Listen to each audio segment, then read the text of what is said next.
This is a little bit intimidating, but nevertheless. Good morning, everyone. I really look forward to our JEF meeting. This is a very useful format, as one could see and feel yesterday at dinner. I think the starting point here today is that we're going to be talking about Ukraine. And I have two observations about that. There's a lot of talk about peace negotiations and ceasefires, and I welcome those discussions. But let's focus on the essential. Ukraine needs to win this war first. Before we can start talking about peace or a ceasefire, we need to continue to support Ukraine. And the support needs to be very practical. It basically means arms and ammunition so that Ukraine can win this war on the battlefield. Once we get into the negotiations, and the time is not there yet, we need to stick to three very important principles. The first one is the principle of independence. The second one is the principle of territorial integrity. And the third one is the principle of sovereignty. And believe me, as a Finn, we know what we're talking about, because after the Winter War and the War of Continuation, we gained our independence, but we lost territorial integrity and we lost sovereignty. We must make sure that this does not happen with Ukraine. Ukraine needs to retain its territorial integrity and it needs to retain its sovereignty. Ukraine must be able to decide for itself whether it wants to join the European Union and or NATO. Our position is very clear. Ukraine is European. Having said all of that, we, in the negotiations, clearly have two phases. The first one is a ceasefire. But in order for the ceasefire to take place, Ukraine must begin from a position of strength. And only after that, and of course with security guarantees as well, and only after that do we get into a situation when peace negotiations can begin. We're in this for the long haul, a lot of things happening, but we will continue to support Ukraine for as long as it takes. My absolutely final point, for all of us Europeans and for all of those who abide by international law, please understand that this war is about more than just Ukraine. It is about European security. And at the end of the day, the choice is between Yalta and Helsinki. And by that I mean to say that in Yalta, it was the big states who carved up European security, whereas in Helsinki, we did it based on international law. These are the reasons we need to continue to support Ukraine. Thank you very much. Do you see a need for the peacekeeping or possibility in the future? Or do you we should not go ahead of ourselves. We have to remember that peacekeeping missions are very often based on international law, which means that there's a mandate coming from the United Nations and that there's a clear peace settlement. We don't want to get into a situation that the United States was in Libya in 1982 when they put peacekeepers on the ground and then there was collateral damage and suddenly they withdrew. So we should not get ahead of ourselves. So we'll see what happens on that front. What is your message to Russia and the Russians? Withdraw. Anything else? Thank you.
Yes, good morning. Hello, everyone.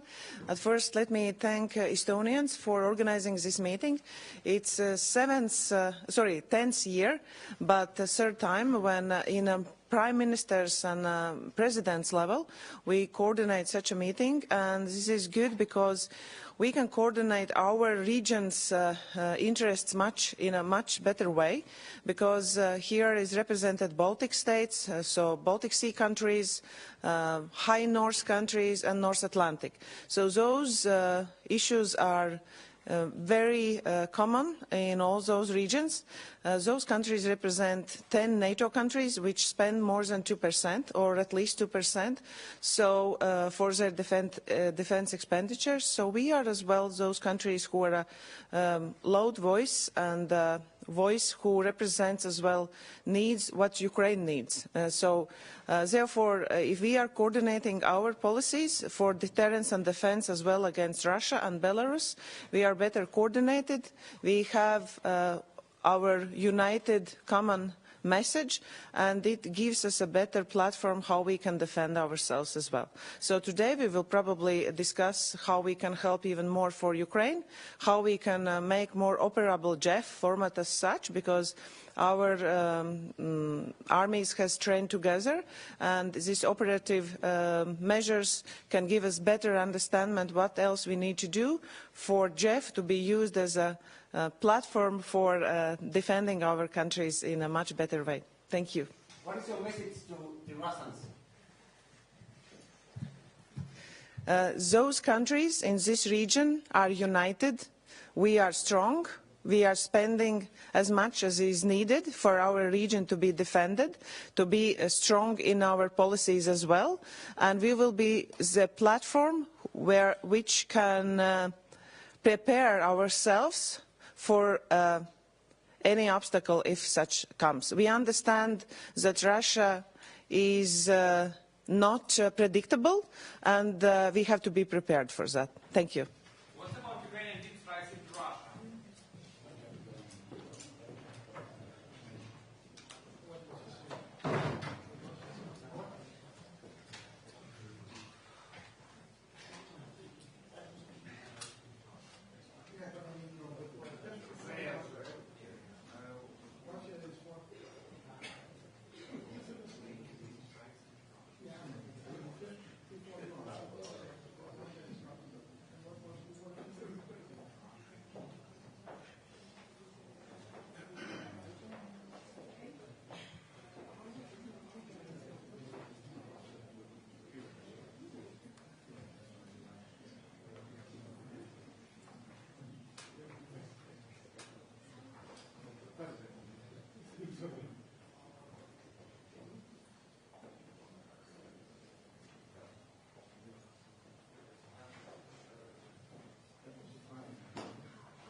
So I'm really glad to be here with the friends.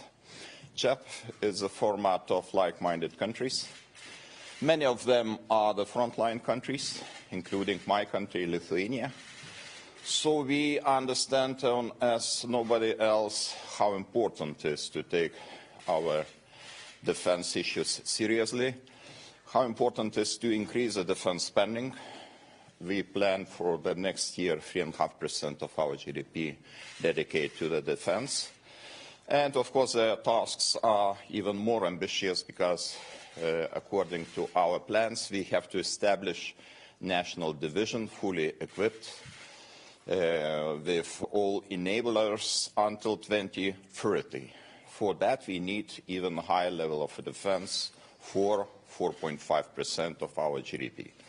Of course, this is a very important task to achieve that we all are on the same page. I mean, the NATO allies.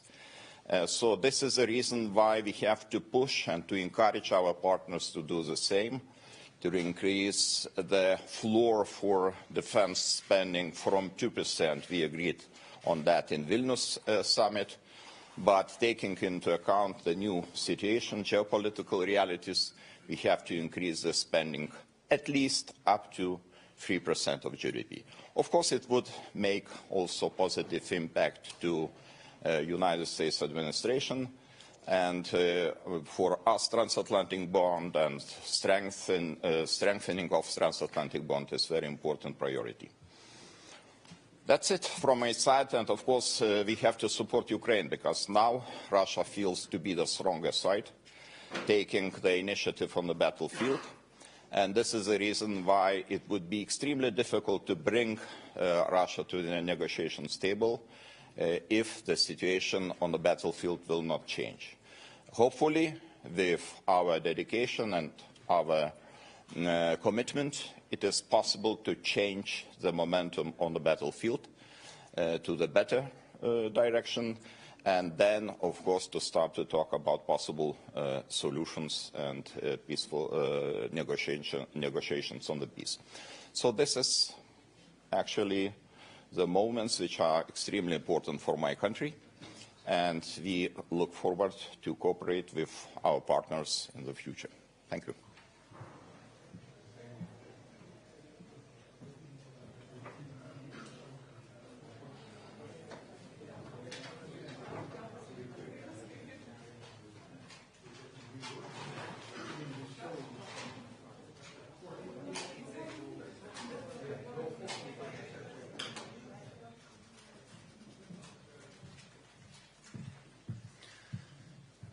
Good morning. It's great to be here this morning on behalf of the Netherlands. I think it's very timely that we have this JEF meeting, that we have this discussion, because first and foremost, we see that the situation in Ukraine is deteriorating, and we need to make sure that we scale up and speed up our efforts to militarily support Ukraine. And whatever is happening at diplomatic tables, we need to make sure that Ukraine is as strong as possible, has a strong position, and is able to negotiate from a position of strength rather than be pressured from a position of weakness. Second, we need to do more to bolster our defense and our deterrence. We see that Russia is only increasing its military production, and if you look at all the projections for the upcoming years, it's only going up. And we know that Russia's imperial ambitions are going beyond Ukraine, are going beyond the territory that they conquered. And we know that this aggression will come back in the future, either in Ukraine or directed at NATO territory. So we need to further strengthen our defense and deterrence. And finally, we see that there's a lot of talk about potential negotiations. And it's important that we are united as European countries, because it's not only about Ukraine, it's also about our security architecture and our future security. So we need to make sure that within the EU, within NATO, we are united, and therefore meetings like these are extremely important. What can the Coalition do to disrupt and deter the Russian shadow people? I think we need to do two things. So one, we need to further bolster our military capabilities. What we see now is that countries are spending more, are investing more, but that's taking too long. And also the capability and the capacity of our industry, of our defense companies, are too limited. It's taking too much time to deliver more military equipment, so we need to make sure that we increase our industrial capacity. Second, we see a lot of hybrid activities from Russia. Also in the Netherlands, we experience cyber attacks, sabotage, espionage on a daily basis. And we also need to make sure that we are resilient against that and that we have clear answers, because we should avoid any disruption of our society, because of course that's the goal of Russia, to disrupt our unity, to disrupt our societies, and we need to make sure that we have a clear answer to that. What is needed that security guarantees given to Ukraine in the future are credible? Who can give the security guarantees? That's something we need to discuss. Of course, there are different scenarios, different options, but I think we need to make sure that we make a clear distinction between a ceasefire and any form of durable peace.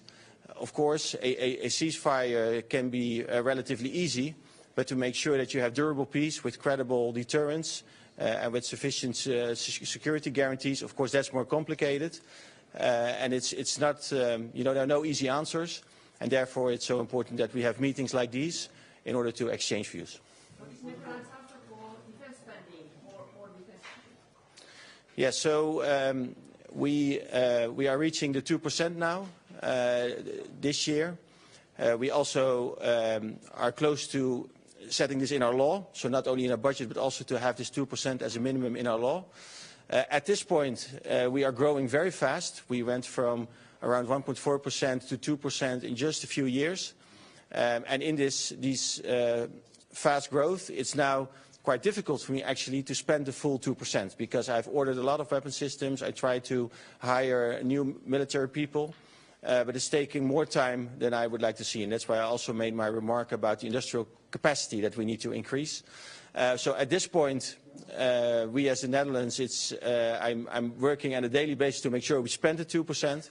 But regarding the future, we have all seen the remarks by Secretary General of NATO saying that we need more capabilities for our defense and deterrence. So in the upcoming months, we will have further discussions about any potential new target. Of course, we will organize the NATO summit in The Hague in June. I can imagine it's also going to be an important topic, and therefore it's good that we have discussions like these. But so far, as the Dutch government, we haven't set any new targets yet. We need to discuss this within NATO today at the JEF maybe as well. And then in the upcoming months, we will probably come with our position. What about the Russian shadow fleet? What steps could be taken by you and others to disrupt it? Mm-hmm. So I think it's very good that the EU yesterday announced further steps in order to avoid the current function of the shadow fleet. I think it's very concerning. I think in general any mechanisms that Russia and others are using to circumvent sanctions are very concerning, and we need to find new ways in order to tackle that. I think the measures that were announced yesterday were very good. So we can be more strict when it comes to this shadow fleet. And also put more pressure on it, because we see now that this is a source of income of Russia, and that's something that we should be able to tackle. Thank you.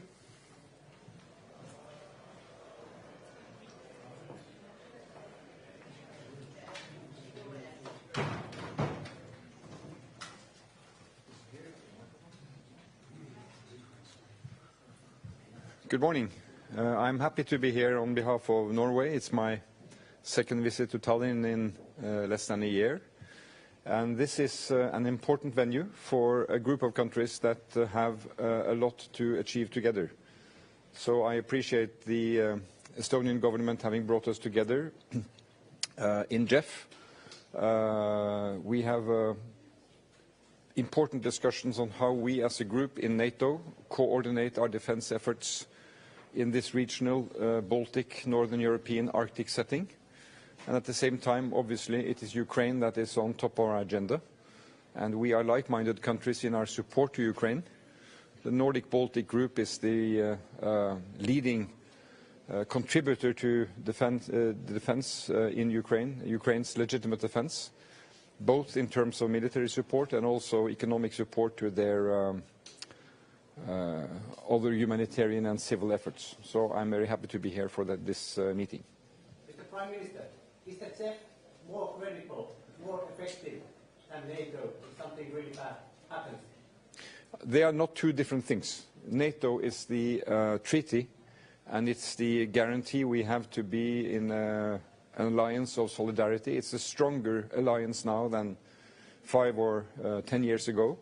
We are 31 members with updated regional plans, updated command structure. So I don't see this as two different things. I see that JEF is coordination among regional partners in this part of Europe. So we have to see them together. What is your message to Russia?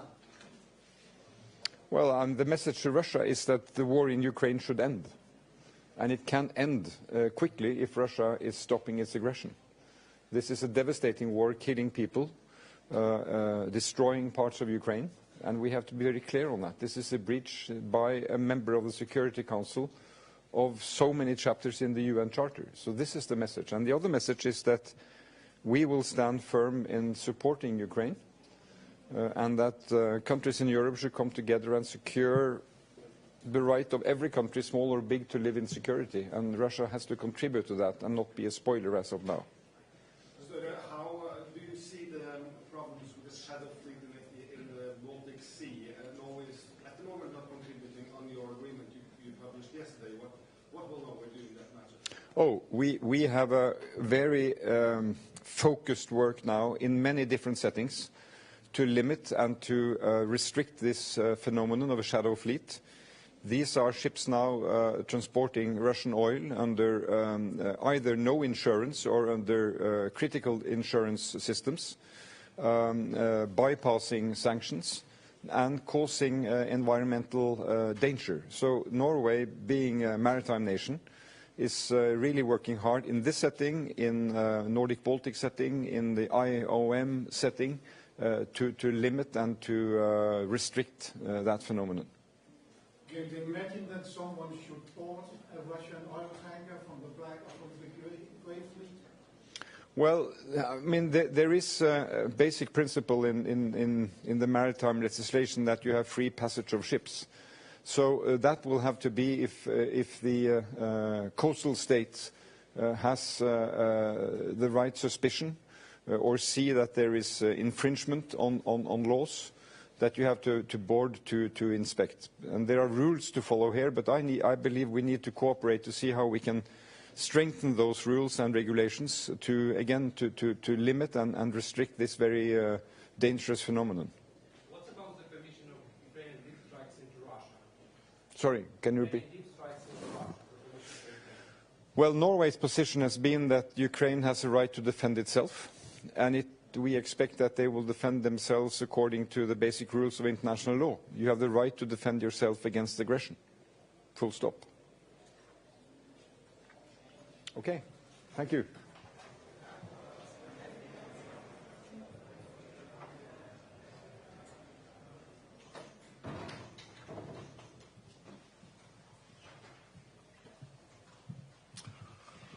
Well, good morning. It's great to be back in Tallinn again. I strongly remember my very first meetings in this beautiful town, late 80s, in another universe, basically.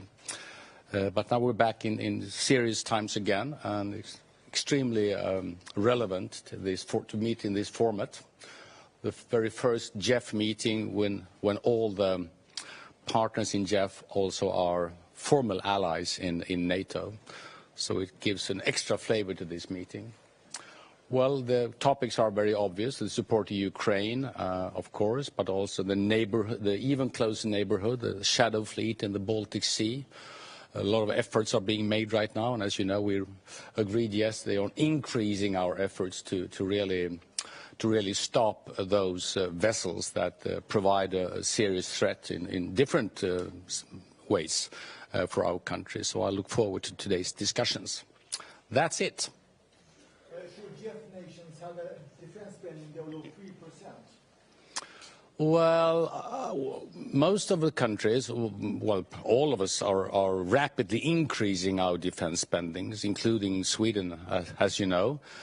I think we are all above 2%, obviously. Sweden is heading for 2.4 next year, 2.6 the years after that. And we consider 2% as a floor, basically, not limiting at all the further increases in Swedish defense spendings. We don't have a joint figure. I would say 2.5 would honestly be too little to have as a figure, since we are all of us are exceeding that or on our way to exceed that. So, but I think the discussion shows that we are all taking it very seriously, and obviously those countries not yet in NATO reaching the 2% formally target, they will rapidly have to do so. What is your message to Russia, and does Sweden still have a plan to give just Gripen firefighters to Ukraine? Well, the message to Russia is the same as previously, obviously. We will support Ukraine as long as it takes. We all want peace. It needs to be peace through strength. We all want negotiations, but it needs to be negotiations on Ukrainian conditions. And to make that possible, Ukraine needs to have a very, very strong position when you enter these discussions. That was the obvious topics for yesterday evening's discussions. Regarding Gripen, we are doing exactly what we told Ukraine and the F-16 coalition half a year ago, that we are supporting the F-16 coalition. We are deploying to surveillance aircrafts to Ukraine, which actually increases the capabilities of the F-16s quite significantly. We are not ruling out at all deploying Gripens as well. But we agreed at that time that to deploy two different systems at the same time was simply not a good idea, and that we have agreed with together with the other partners as well. Prime Minister, since you are sharing the belt between Sweden and Denmark with Denmark, are there any bilaterals on how you're going to do the follow-up in practice?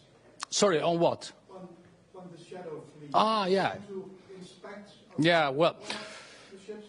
as you know, there are obvious limitations to what we can do according to international law and I don't know the sea, the legislation, but still we are increasing our efforts to demand more clearly that every vessel needs to be insured and to safeguard that they also confirm these insurances is a significant step to also to follow them more closely and to share the information between countries so we can follow them extremely closely. I think it's simply totally unacceptable for these countries or this country to use the shadow fleet not only to increase their income to benefit the war, but also to put countries at risk for obvious risks in this way. So we are increasing our efforts right now, and the message to Russia is we will not stop until they stop with these shadow fleets. But is there something that you can do to stop the shadow fleet? You really can stop it? Well, we are firmly behind the international order on freedom of navigation. So there are limitations, but there are also limitations to what we can accept for Russia to do. So the steps we're taking right now are necessary. Well, thank you so much.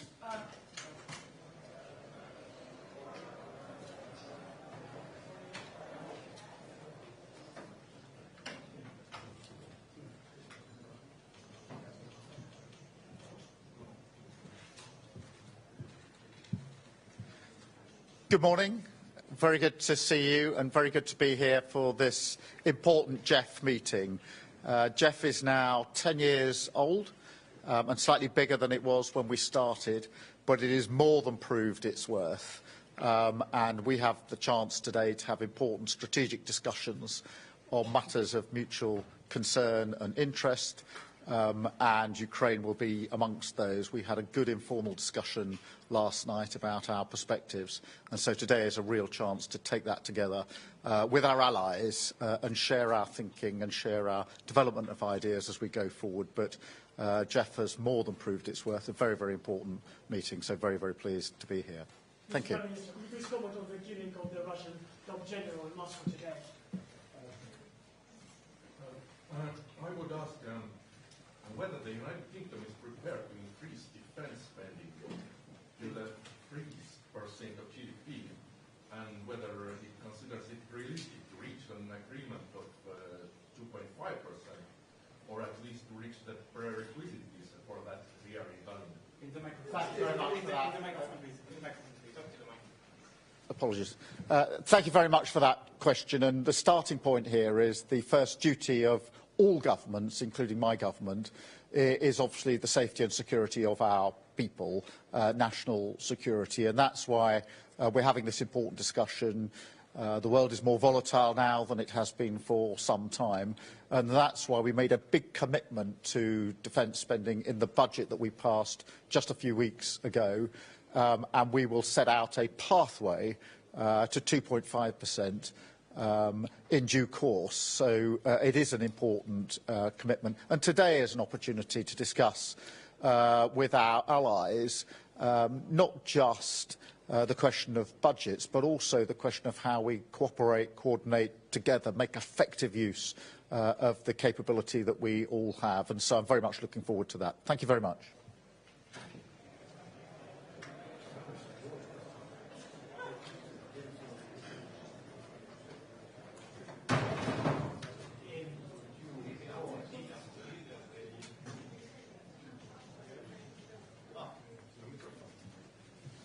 Hello, good morning everybody.